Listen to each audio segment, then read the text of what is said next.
Good day, viewers around the world.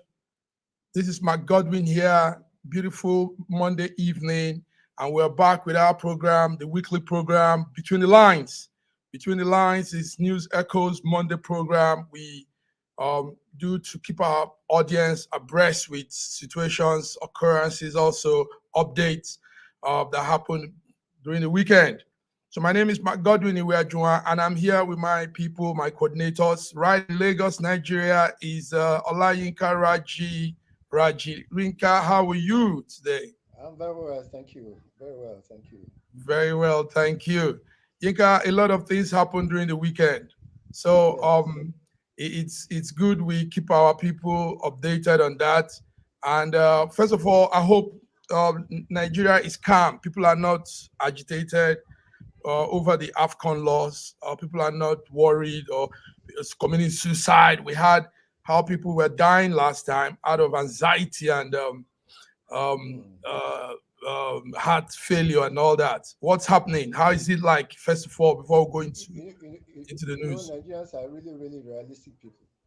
Okay. We all realize that, yes, we got to the finals, maybe by a stroke of good luck, but we all know during the 90 minutes of play, especially the first 45 minutes of play for the finals, that Mhm. no, we are playing with a better team. We are playing against a Mm, better team. So mm. the loss was not even felt as a loss. Oh, the loss was not even felt. Yeah, go It wasn't ahead. felt as a loss. Hmm. The better team won, and Okay. we are all very happy about that. The The better better team won. team won, and we're all very happy Yes. about that. These are Yes. very So we are very sincere, happy. truthful words. Um, Yinka, Olayinka, these Plain and are simple. Yes. plain and simple. Plain and simple. Mm. The guys outplayed us. They were real good. Ivorians came from the Clearly. back and played Yes. good game, matured game, Yes. very pleasant, Yes. entertaining game, and Yes. everybody's happy. I mean, there's Even nothing like even their Ojoro. management, We even use their that word, management of their Ojoro. team. Hmm. Yes. Even their management of their team. Their main coach was sacked during the course Yes, yes, we had that. of the competition. Correct. Yes. Hmm. Meanwhile, we kept our main coach even when we knew that he wasn't actually doing very very well. Okay. All right, So Yinka, we were very let's proud. go. Let's go into the news, Yinka. Thank you very much. It's just to know Okay. how it is Okay. there with you. Viewers, you're Okay. tuned in Okay. to Between the Lines, our global audience. We hope you're there today, the 5th of the 12th of February 2024. We're here to give our updates. Ivory Coast, that beautiful country in Africa, have emerged Africa's champion. Um, it's more like a fairy tale story, and their victory over Nigeria, 2-1 over Nigeria in yesterday's AFCON finals. So Ivory Coast, the English call it Ivory Coast, the French call it Côte d'Ivoire, emerged African champion.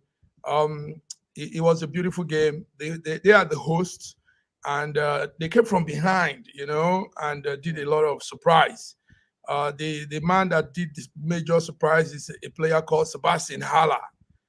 He gave that second goal just at the 81 minutes of the match.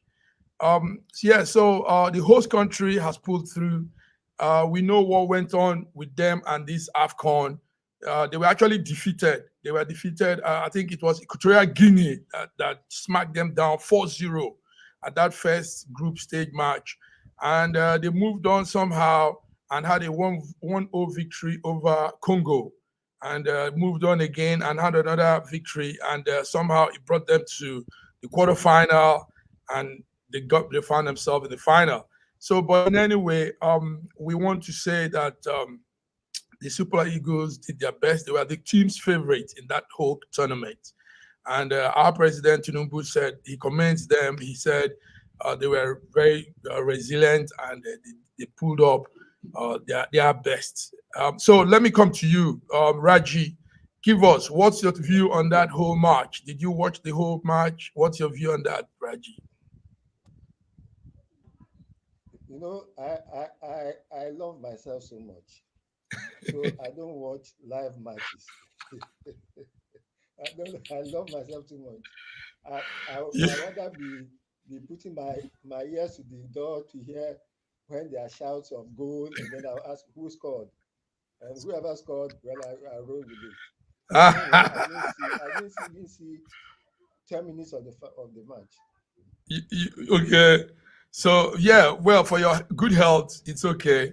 But Raji, let me say this: if not for the human factor of anxiety and anxiousness and all that, it was a beautiful match.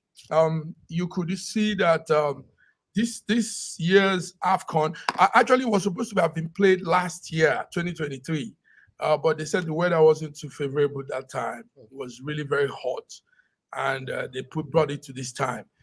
This year's AFCON, I've been following the AFCON matches in previous years. This year's AFCON was very professional, clean, good game, no much rough African style football.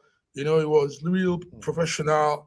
They Everybody was playing clean, beautiful game, entertaining game. You know, so yes, no people can have anxiety, but it wasn't a game that could really cause much of us You know anxiety. the surprise that you know the main surprise that I got. Yes, You tell know me. my main surprises were Hmm. the Equatorial Guinea team.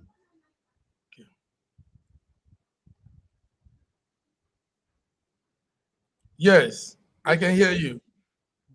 my surprise team for Hmm. that competition was Was the the Equatorial Equatorial Guinea. Guinea? Okay. Yes, how they walloped Ivory Coast 4-0 or some Yes, yes, wicked 4-0. numbers. Yes, Yes, 4-0. really surprising. They came And how still they didn't make it through. they didn't make it, Yes, unfortunately. So unfortunately. they showed some serious surprises. Yes, serious surprises. Now, there's something to observe there too. The match, the Super Eagles had some great support from our politicians. There were governors there, there were ministers, and the vice president, Shetima, was there. So, how do you see Yes. that when this noble presence is in a match? I mean, that should have prepped them up. Don't you think so? How? How is that? I I guess mean, the if I players. have my father, for example, watching me do something, I'll probably Yeah, want to do it very well and, but do it. you can't perform beyond your capacity or your capability, Okay. regardless. Even if God is supporting you, you can't perform beyond your capacity or capability. Okay. Yes, Okay. I saw their presence there as a bloody waste. In fact, I was surprised when Tinubu intentioned to go before. So what is he going to look for Yes, and thank God he didn't go. at AFCON? But Yes, after the presidential move. somebody's presence here matters to between the lines. Viewers, joining us in faraway London, UK is Fiona. Hi, Fiona, it's good good to evening, see you. gentlemen. Fiona, welcome back. Welcome. Thank you. Yes, Fiona, we're chatting. It's been fun talking about the just concluded AFCON tournament. Whoa. I know you two said you don't want this problem of ball, so you were keeping your heads away. You wanted to just know the scores. But what I observed, like I just told Raji, is I followed past AFCON matches, and this particular one was beautiful. This was more professional. It was neat. It was played well. They played the all participants they did their best. I mean, and they played very professional. It wasn't like that normal African match we used to have where elbows and quacking and Or, hitting when people. you miss the ball, You you don't don't miss the miss the leg. leg. That phenomenon. You miss the ball, but don't miss the leg, and that means that leg will be broken.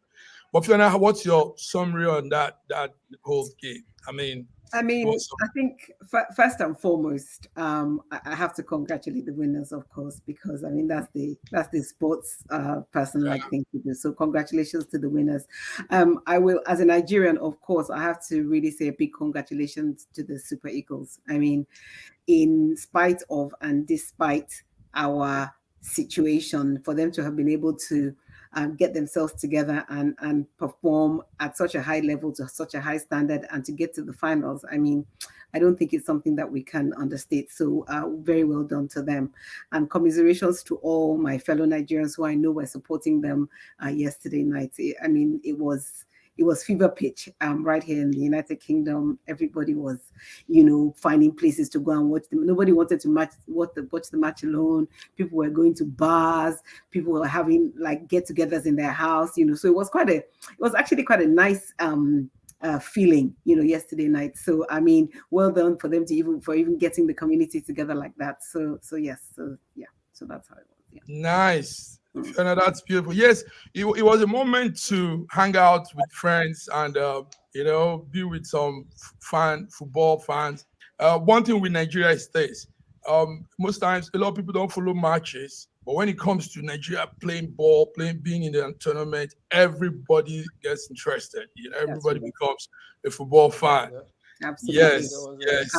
I will say one thing as well, that we talk about all the different things we hear about Nigeria. When it comes to football, we're totally united. We are completely united. We don't see anything other than we want to win. So that's it. So it had a really good feel good factor. So it was a good time.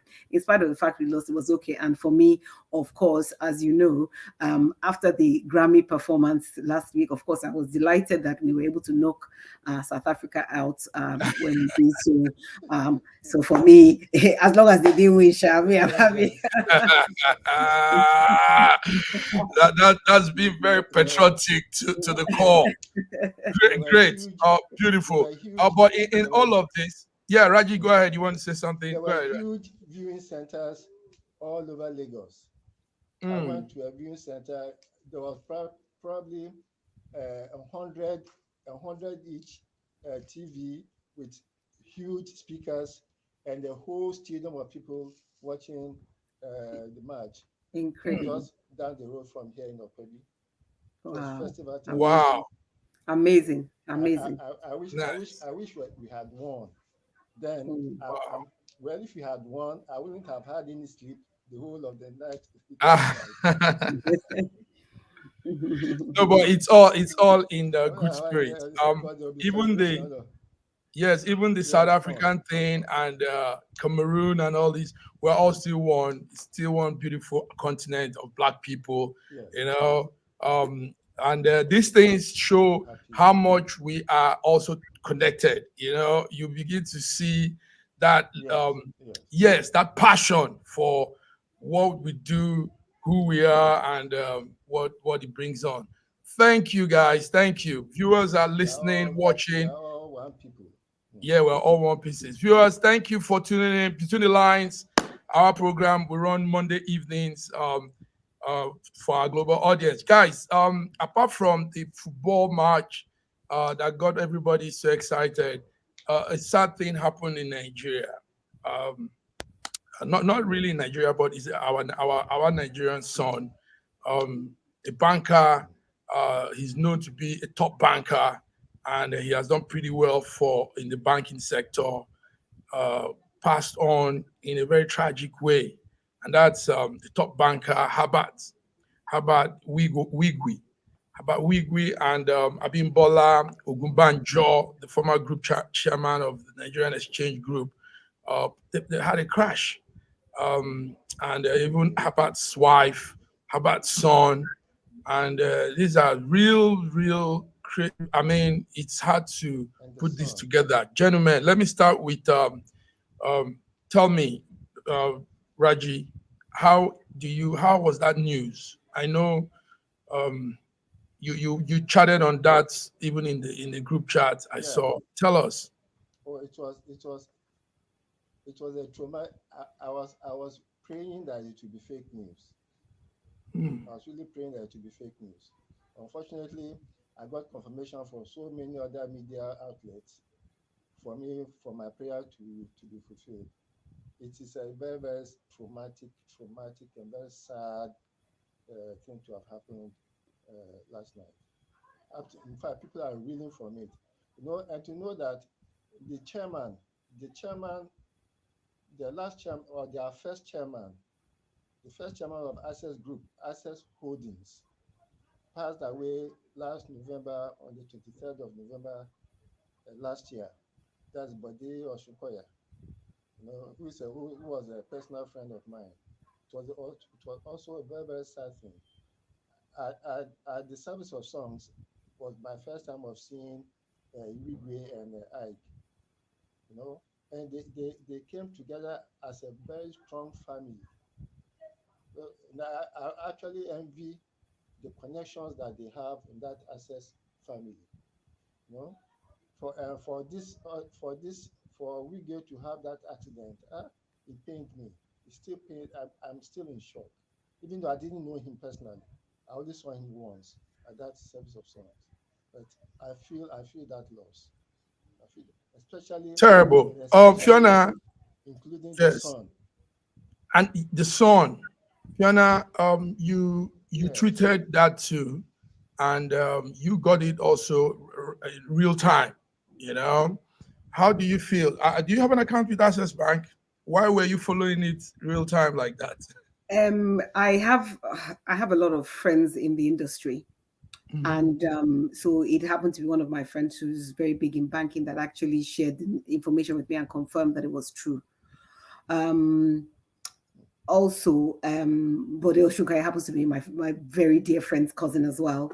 So she also had corroborated that it was actually factual information early on in proceedings. I mean, it's really the most devastating kind of news that anybody would want to ever hear it, and it's a personal trauma because you just think it could have really literally been anybody, you know.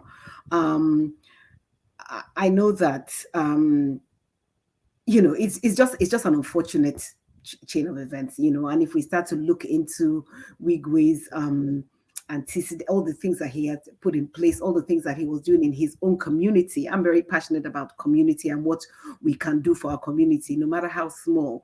And even just the inroads he was making within his own community, the loss is just, it transcends banking, it transcends everything. It's a complete loss to mankind and humanity. I just, for the family left behind, because I understand that his mother is still with us. Just my complete and total sincere condolences to everybody who's been impacted in one way or another by this very, very tragic loss. I checked on social media on Saturday night, and I was quite disappointed to read some remarks by uh, some members of society, very, very unsavory remarks. And it really makes me wonder about the psyche of people when we're talking about the death of at the end of the day, these are people that died. So my condolences to the family and everybody who has been affected in one way or another by this tragic event on Friday night, Los Angeles time. Oh, I can't hear you, Mark. Yes, sorry. Thank you, Fiona. Take note, we had the former group chairman also of Sure. Nigerian, yes, Abimbola Ogunbanjo, Mm, and the mm, wife of Wigwe, and the mhm. son too. Absolutely. Now listen to what we're doing, gentlemen. We're doing this. We want to focus on that helicopter. You know what I did? I checked on that company that runs that helicopter service, and I found out that January this year they had a crash too. And listen to this: they had a crash in January this year. It's in fact it's in court.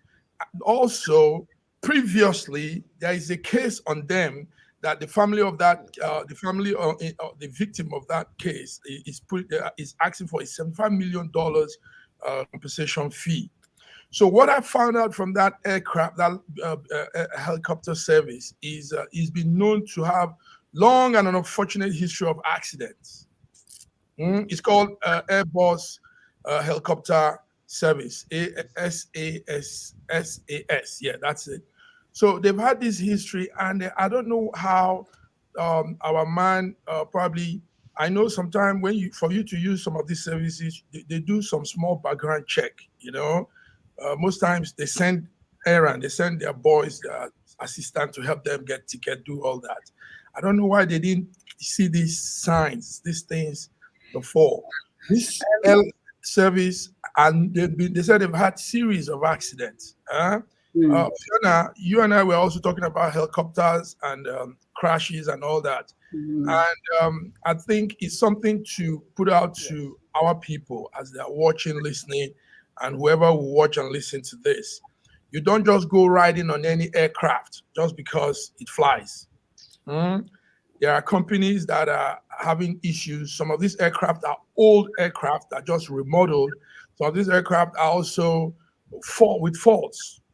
So a little of background check before you use some of these services might be wise. I think yeah. Sorry, the technical issue that helicopter had was that the fire. Oh, there. Go ahead, Fiona. I think network lost him. Okay, I think it's back. It has the propensity to burst into flames, and that at every crash, it has burst into flames. And when there's a fire after a crash, survival is also very, very limited, and even rescue is impacted. So that was a technical fault that has been on that Airbus plane, Airbus helicopter. Thank you very much. Oh, yes. So while we're talking on this helicopter issue, while we're focused on this, let's have somebody that is also good at giving analysis on such issues. Dr. Godwin Ibe from Moscow, Russia. Dr. Godwin, how are you? It's good to have you here. I'm good. Thank you, Legend. Thank you, viewers, for tuning in. Thanks for having me once again. Nice. Yes.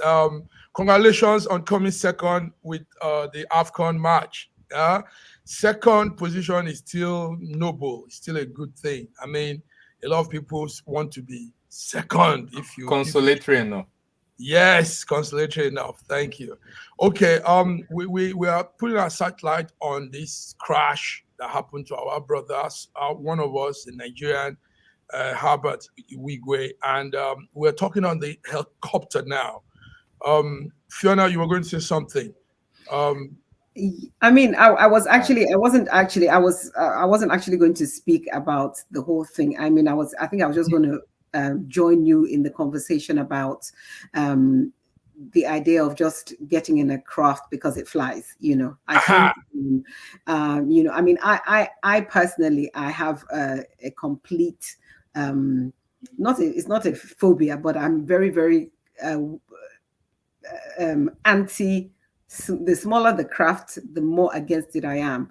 And when I was really young, back in very young, back in the 70s, the British Caledonian Airline used to have a helicopter flight between two airports in London. So when we used to arrive from Lagos, the flight we used to take a helicopter, and it was one of the most traumatic experiences in my life. The idea of just doing it I just can't imagine, So, but whatever the case may be, we've lost some great people. We've lost pretty much part of Kobe Bryant. So yeah, exactly. So so just my condolences, really. It's okay for us to searchlight on the company, and it's unfortunate that they don't have a good track record, but unfortunately, we are now where we are. So now listen to Dr. Godwin. You're coming in now. Listen to two of the tragedy on that aircraft, that Airbus helicopter SAS. In 2018, they had a crash and 5 people died on board. All British people that were being transported in America. And in 2019, they had a crash. A popular man, a popular person with a brother, his wife, and the girlfriend, about 5 of them again, boom, on that same airline service. Dr. Godwin, we're talking about Wigwe and this very tragic situation. What's your view? What's your take on this? My take is when I heard it, it was really, at first when I heard it, something came to my mind. It will shock you guys. Okay, Strange. It will shock you guys. go The ahead. first thing I thought about was, did he go to Ukraine? Because every time Russia sends a missile and it strikes and kills a lot of NATO officers that are working undercover in Ukraine, a lot of US top military officials die in plane crash or helicopter crash. But that's in Ukraine. That's in Ukraine because they are not officially announcing that their soldiers are fighting and paramilitary are fighting. So when, for example, Russia sends a hypersonic or destroys a bunker or releases, it receives information and an attack is made, and it's already announced in Russia like some days before that a lot of NATO officers were killed in Ukraine, immediately you get to hear news of helicopter crash, plane crash in US, and for just all sorts of things. And you hear so many Americans. I think Tokakasi have mentioned, like, if I'm not mistaken, we have people like Andrew Tate has mentioned. A lot of people, what's the name?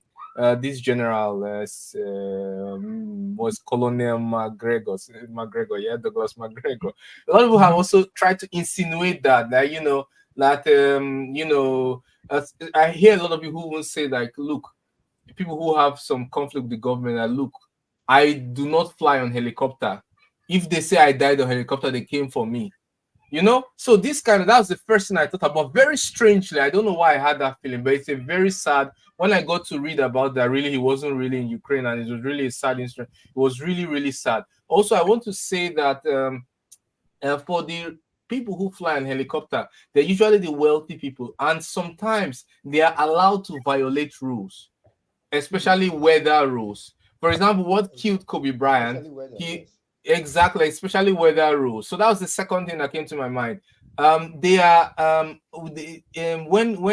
this tragedy happened to Kobe Bryant, for example, the police helicopters were not flying in the whole city at that time because of bad weather, but Kobe Bryant's helicopter were flying. So once again, can we say corruption sometimes, or can we say the double standard for the rich, whatever you call it? And then the third thing is just pure safety management. I owe this to my dad. My dad always, even when we traveled, he would try to put me and him on a different flight, my mom and my other brother and sister on a different flight. And he says journey management. It's just journey management. We don't expect anything bad. And a lot of these people, when I hear their whole family dies in a family crash, I'm looking like, yeah, we could not, when you go on a flight, you can only pray to God, but you do not know if you arrive. So I don't think it would be wise, for indemnity purposes, to put all your family on one kind of aircraft, no matter what it is. At least journey management would say that you kind of split up. Of course, my heart goes out to his family and friends, but these are the kind of, based on my knowledge of geopolitics, safety standards, and following up with the news, these are the feelings I have concerning this case, and I hope that some people in the future will learn. Yes. Now, what you just said is very meaningful, beautiful take here, Godwin. Listen to this.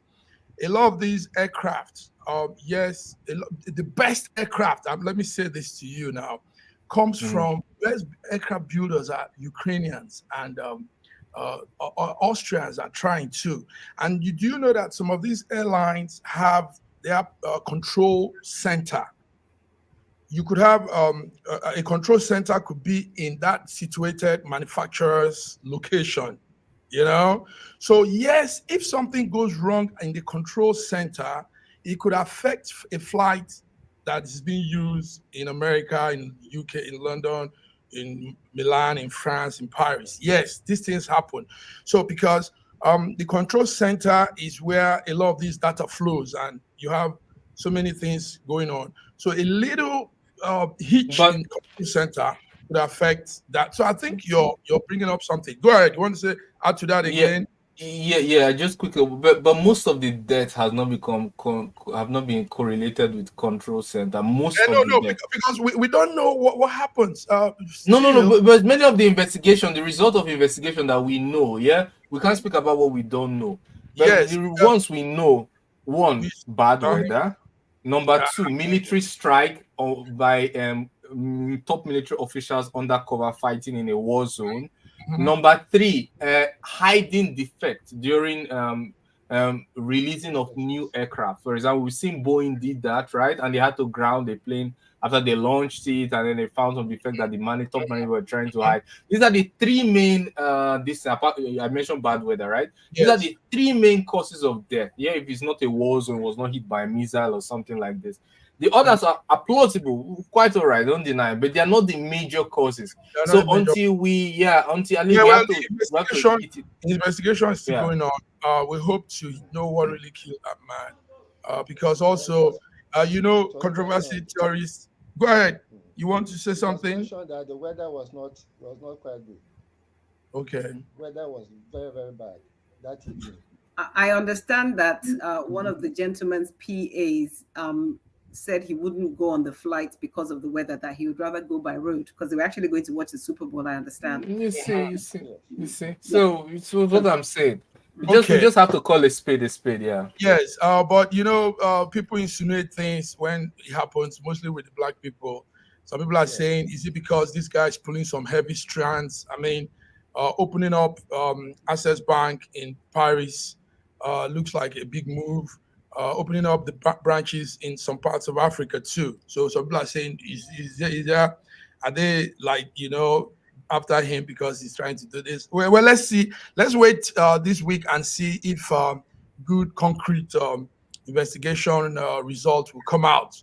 Gentlemen, between the lines, it's a pity we used to run between the lines short with 45 minutes, but at least we say some very vital things. So it's good. This one is more like a news. It just came in now. 4 killed in renewed attack on Plateau villages. 4 people have just been killed, and that same place you all know is where we had that gruesome, very gruesome, gory killing during the Christmas. So that's the same place again. 4 people have been killed. They were killed by suspected headsmen in what looks like a renewed attack on the villages of Mangun, district of Bassa, local government area of Plateau State. So this is it. And our government doesn't seem to be doing anything. Let me ask you, Yinka, why are we still slow at finding a solution to this headsmen coming to villages and killing people and going away with it? I feel very, very sad. Feel very, very sad for the cases of Benue and Plateau. Recently, I was discussing with somebody about IDP camps. How do we still have IDP camps in the country? That there's something that the government has to do very, very urgently. Unless the government or the people of the North are complicit. The people of the North are complicit. I don't see why there should be constant attack and killing of people. It has become a daily thing, and all that we do is that we bury the dead, we protest, and the life goes on, and another killing comes in. And they don't come in bits. We hear 30 people killed, 20 people killed, the whole village sacked. I don't even understand what is happening with our security people. Can the local people form their own security to protect themselves? The local people themselves. I do not believe that if any group of aliens should attack my village in Osun State, that all of us, even those of us who are out of Erin, will mobilize to come back to school, to come back home to protect our people. I don't know. I don't see why that is not happening within Plateau and Benue. Okay. Where you see people leaving their villages for marauders and checking into IDP camps. That's what's happening. Checking to IDP camps. And also, United Nations brought an alarm that the IDP camps have become a place of disease because it's not well taken care of. People are catching all kinds of sickness. and ladies are prone, women are prone to rape Serious and sexual abuse. assaults. Fiona, IDP camps. Imagine staying in a refugee camp in your own country. Can you imagine that? It's beyond incredulity. It's absolutely beyond belief that that this is happening within a country, and the whole country is, everything is going along business as usual, as Honorable Raji just said. Business as usual. We talk about it. Oh, we shout, we make protest. Ooh, we bury them, and then it's repeat, play and repeat. That's what we've been doing now for years and years and years. And I don't know whether to call it apathy, or I don't even know what to call the responses. I don't know whether people have become desensitized to all these things or what. I mean, in terms of, having camps, I can't even imagine what the conditions will be like there. From sanitation, running water, to the physical assaults that you've just described. I can't imagine. I mean, the normal average Nigerian does not have electricity and water on a normal day. Then we're not talking about a camp. So I don't even want to begin to imagine what that looks or feels like. I can't even imagine. So wow. That's our Viewers, you are listening to gentlemen putting it out well, between the lines. This is it. These are issues that are not addressed. People don't talk about this, we all pretend everything is all good. But the truth of the fact is, our people, countless number of Nigerians are in IDP camps. That's more like saying refugee camps, place of shelter just to cover your head. And the crazy thing about it is these are just tents, little tents that are made, it's not they are not structures. They're just tents patched together and people sleep inside. This is it. This is what's happening in our country. Dr. Godwin, I don't know if you follow those stories, IDP camp, refugee camp for our people. What's your take? 1 minute. Yes, okay. I follow those stories. It's horrible. I mean, but it's better than sleeping on the street, even in many developed countries. I would say Russia is despite how cold Russia is, it's hard to find lots of homeless people on the street, right? And this one thing I appreciate. There was a time it was really bad, and now it's really reduced drastically. You can hardly find them on the road. I want to say that I want to talk about insecurity, basically. Insecurity is both an acute and a chronic problem, and they are not. There's a failure to actually tackle the problem. I mean, there are things you can do in the short term, and there are things you can do in the long term. The short term is to increase security in terms of, and when I say increase security, I don't just mean figuratively. I mean, like, buy the thing you need the most. For example, we saw a lot of assaults recently. There were a lack of radio equipment, lack of drones. These are cheap, effective methods you can use to provide effectiveness in storm operations and gathering intelligence. Number two, most crimes are solved post.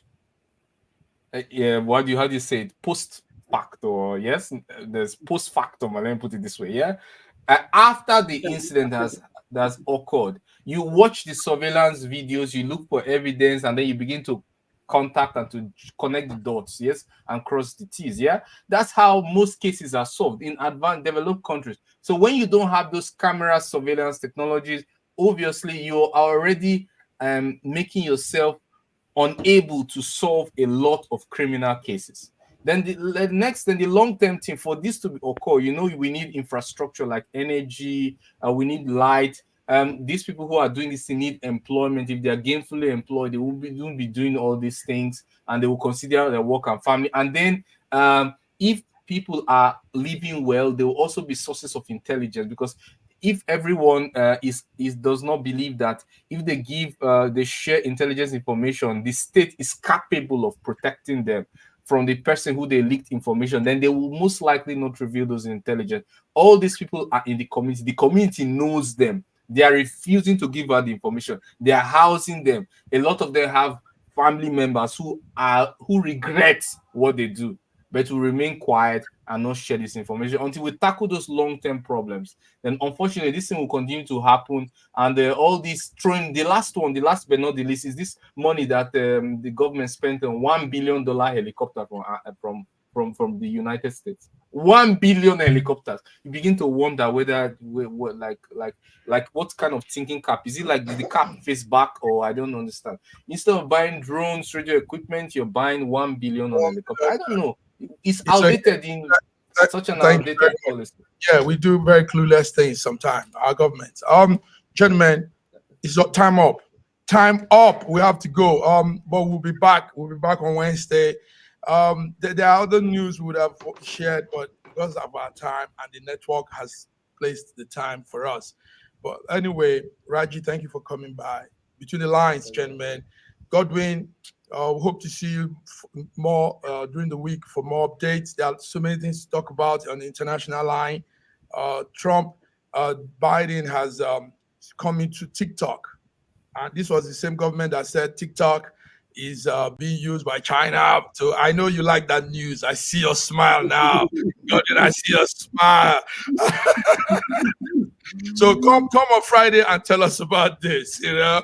So that is officially declaring TikTok a beautiful, good app. So let's go ahead and use TikTok. American president is using it now. Fiona, thank you. This is it, guys. Is there anybody want to say any last word? Few minutes. Yes. Yes. About security or insecurity in the same. Godwin was talking about surveillance and things. The whole world now is under Google surveillance. So you don't necessarily have to have local surveillance for you to be able to follow everything. Using simple, even from my phone, I could do Google Maps and I could map out a whole area and even follow. Google Earth would take me to a particular location. So it's not where there's a will, there's always a way. Where there's a will, there's always a way. Thank you. But there's a little difference. There's a little difference between that what you see on Google Earth. It's not real time, and many of the information is blurred out on Google Earth. You can't use Google Earth as an evidence to solve a crime. It's not usually used. Nowhere in the world is used to solve a crime. But you can use it to have an idea, of a terrain, what is there, what is not there. But you cannot see who shot who, for example, with Google Maps. Instead of spending $1 billion to buy a helicopter, yes. Flown. Wow, guys, thank you very much. Let's go out. So we'll come back on Wednesday, come back on Friday. Thank you all very much. Have a beautiful night. Viewers, thank you for tuning in. Had some numbers here. Between the lines, SSM Monday update, and we've just done our little bets. Thank you guys. Bye-bye. Yeah, God.